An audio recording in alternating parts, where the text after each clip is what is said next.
Do you remember I said to you at the beginning that all of these Jumeau dolls we're talking about were made in this really short period of time, like a 22-year period from 1877 to 1899 when Jumeau merged with SFBJ. I'm showing you 4 dolls on the table now, absolutely extraordinary dolls, 4 different models, and they were made within a 5-year period in the early 1880s. How extraordinary was that? Just absolutely fabulous models. Variations one from the other, and variations in marking as Jumeau learned that he needed to put designations on his dolls to prove they were Jumeau.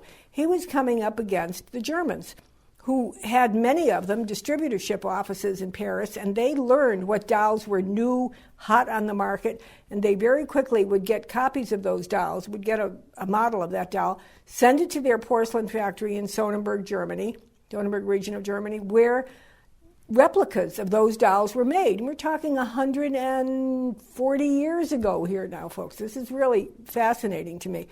And those dolls were able to be produced more reasonably in Germany, sold more reasonably, and it was starting to really impact on the French doll market. So new things had to come out in France, very luxury pieces, very strong marketing, and Jumeau was the master at all of these. So I'm going to show you 4 examples I have here. We had been talking about the Bebe marked EJ with the Deposé mark, and I have one more example to show you. This wonderful size 15 of the EJ Deposé, very, very rarely found. Remember, every time these dolls were made in larger sizes, so much more expense went into the making of them, not only the head and the body, but difference in the paperweight eyes, much, much more intensive work on them. The wig had to be much more extensive. Remember, these wigs were really luxury products at the time, handmade from mohair or hand-tied human hair, and were important in the pricing of the doll.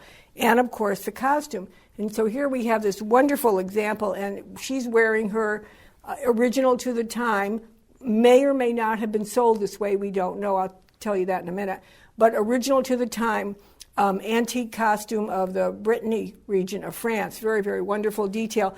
Sometimes shops would commission a doll from Jumeau and then would dress it in their original costume for products they were selling. And the shops in Brittany were quite famous for doing this and for showing costumes that they were offering in children's sizes or adult sizes. So the reason this doll may be in such spectacular condition is she may simply have always been an exhibition doll and just beautifully preserved. Now, Jumeau also decided at that time that he needed to finally start putting his real full name on the doll. Remember, we had EJ up until then, but we never had Jumeau. And so he introduced, in 1884, and it was only done he registered in 1884, and it was only made for 1 or 2 years only with this mark, the incised marking, Deposé Jumeau, on the back of the head, in big letters incised. And this is an example of that. So to find such a doll is quite rare in the marking, and they really have very different kind of looks. Some of them have very, very small eyes rather than the larger ones, and a kind of a thicker nose bridge. It's giving the doll a shy expression as opposed to the big wide-eyed bebes that they made elsewhere. This is a beautiful example. One of the rarest dolls that Jumeau made, we don't know, perhaps 2 or 3 years only because so few of them ever appear, is a doll that is marked EJ and then a slash with an A, known as the EJA Bebe. One of the very first dolls that appeared with his name, and this is an extraordinary example of one. All of the qualities one would seek in an EJA, which is a very, very full lower face, very pale bisque, brilliant eyes, really this fat little body. I mean, they were 8 loose ball jointed body, allowing for great articulation. Remember, these French doll makers were as concerned about the making of the body as they were about the head. All we ever look at is the head, but those bodies were so important to them. And they were trying to get away from the elegant lady bodies, and they wanted to make a little chubby child doll. And that's why these early examples all have these wonderful plump legs, plump arms. And she's super. I'm going to turn her around so you can see her wonderful costume and wig all the way around. She's a to me, one of the most beautiful examples of the EJA that we have ever handled. When she comes around again, take a stare into those gorgeous eyes. They have the very pale from the pupils, shaded like white to pale blue with a darker rim around them. Very, very beautiful and very deep. And finally, the beloved Bebe Triste. When we were looking at the automatons, the second automaton I showed you was the girl standing with the theater, the toy theater, and the dog, and the surprise dog. That is the face that is known as the Bebe Triste face. It was sculpted for Jumeau under special commission by Carrier Bellers, who was one of the most famous Parisian sculptors of the time. Now, well-known sculptors would do this because, well, quite frankly, they needed money. And they would take a commercial venture on like this, like to sculpt a Bebe head. They never really wanted their name put on it because they felt it contradicted their one-of-a-kind, magnificent sculptures that they were winning awards for all over the years. So it's only thanks to diligent research by François Timer in France that we know about it being sculpted by Carrier Bellers. A very, very different face. Collectors sometimes have called it the long-faced Jumeau because of the very, very extended cheeks and full cheeks. And then in more recent years, it has become known as the Bebe Triste, the triste word, French word for sad, triste, in reference to its really solemn, pensive look. The Bebe Triste was made for about 6 or 7 years, and its look evolved over time, so you can see various faces from very, very soft modeling to really highly refined modeling. And this one kind of falls in between. I think her costume is outstanding. I love this costume. I don't know if it's Jumeau original, certainly original to the time. And I hope you've been looking at the various embroidery. I'll show you how it extends around the back. Her wonderful lace cap, her extended length mohair wig. The extended length wigs were an actual luxury detail that very pointedly you paid more money for. So to find dolls with extended length wigs is really wonderful. And the dress comes around and look at the little embroidered birds on the front of it. Such a superb doll. Size 20. About 1885 to 1886, Emile Jumeau introduced his model that has the red stamp on the back of the head, the Tete Jumeau, it's called. It's marked with a Tete Jumeau. And he advertised it in various sizes up to size 20, except he only advertised size 20 for 1 year. And in all of my years of doing dolls, this is only the second time I have ever handled one. And the first one I handled was this doll, which Ron Connor and his wife, Mary Ellen, purchased from us some years ago when we were selling remaining dolls from the Mildred Seeley collection. This is an extraordinary doll. Likely it was made on special commission or for special order only. And I have her standing here next to a size 11 Bebe Jumeau because I wanted you to really understand how large she was, although, frankly, seeing her sitting next to me, you probably have a pretty good idea already. Extraordinarily rare. This type of a piece may only come up once or twice in your entire collecting life. So if it's something of interest to you, you should really pay attention to her. What's remarkable, or perhaps not remarkable, is really the superb quality of her bisque and her eyes. The reason I say not remarkable was she undoubtedly was made on special commission and designed for use for exhibition purposes, so they would have naturally made her of wonderful quality. And I wanted you to see this other beautiful Tete Jumeau, a very, very classic example in a beautiful antique costume. This is what so many collectors really cherish, and once again has signed shoes, which Jumeau was very proud of his signed shoes. Occasionally, a Jumeau comes along that is so extraordinary in every way, and we are so lucky to have this example from the Connor collection. This is, look at her face, it's very highly characterized, very, very different kind of look to it, and yet it has the Tete Jumeau stamp. So he was experimenting with different types of looks, with different painting, with different eyes over this period of time, and so you can have different looks be achieved. She has her original blonde mohair wig. She has her original earrings, her original hair bow.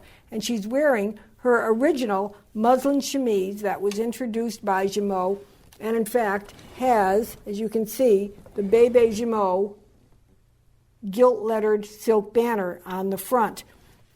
The doll is in such impeccable condition because she has been preserved in her original box, which you're seeing by her side, which is labeled Bebe Jumeau size 16.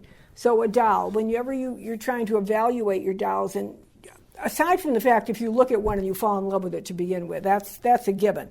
But then when you have fallen in love with it and you determine, I'd like to have this doll in my collection, all of the things that you need to try to decide what is going to make that doll valuable to you, and among them would be originality, obviously condition, but originality of condition, original body finish, original wig with its soft, long curls like this one has, absolutely beautiful, even original Jumeau jewelry, and original Jumeau chemise, and original box, all factors that add to the value of a doll for what price you might want to pay for it at this point, and for what price, frankly, it will be worth in the future, because quality always comes through.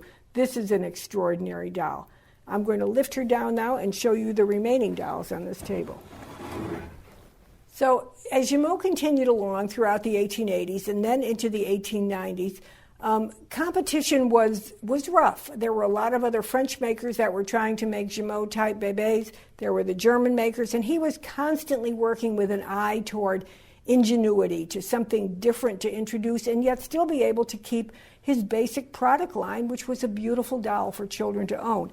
So some of the variations that are from the Connor collection I wanted to show you. First of all, this wonderful Spanish costumed girl, she comes with her original wooden box, so she was clearly made as a special commission, and she has the rare adult lady body with a very different than the child body now, still using the child bebe head, but putting it on a lady body with a very exaggerated bosom and hips and a tiny waist, and she's wearing here her very, very lavish original velvet and silk and lace Spanish costume, and I'm going to turn her around so you can see her wonderful net snood at the back, her red net snood that's holding her braided hair in place. Very, very beautifully done and perfectly preserved. And please look at those amber glass paperweight eyes. So stunning. Jumeau became very intrigued when the Asian world opened up and there began to be much more trade and interest in both Japanese and Chinese culture, and he introduced a line of Asian costume dolls that were very, very stunningly done using the richest velvets and silks, and here is a perfect example of one. And notice the original coif, the original elaborate hairstyle in the traditional style. Notice the jewelry, the silk hair ribbons, the silk beading. It's not believed that these costumes were made in the Jumeau factory themselves, but they may have been commissioned by a different atelier. We don't know that. Nothing has ever been found to document exactly where the costumes were made, but they are truly works of art. Then, about 1888, as can happen in companies, there were a few people that left the Jumeau firm that had been really important people in the firm. And one of them was Anatole Denel. He opened up his competing firm not far from Jumeau at all, and he did everything he could, from the look of his dolls to the advertising of the dolls, to present them as being Jumeau bébés.